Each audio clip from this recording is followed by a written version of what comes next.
السلام عليكم ورحمة الله وبركاته. دائما معكم قناة أخبار الآن. حسب قناة الشروق فإن بوتفليقة أودع ملفه للترشح لعهدة خامسة، وأودعه زعلان. حسب قناة الشروق أن الرئيس عبد العزيز بوتفليقة أودع ملف ترشحه لعهدة خامسة وأودعه موكله زعلان.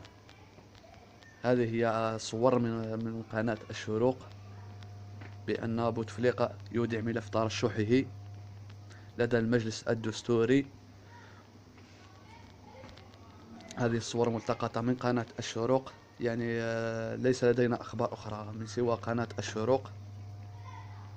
هذه الصور التقطناها ووضعتها وها هي أمامكم، ولا تنسوا الاشتراك في القناة لضمان وصول الجديد.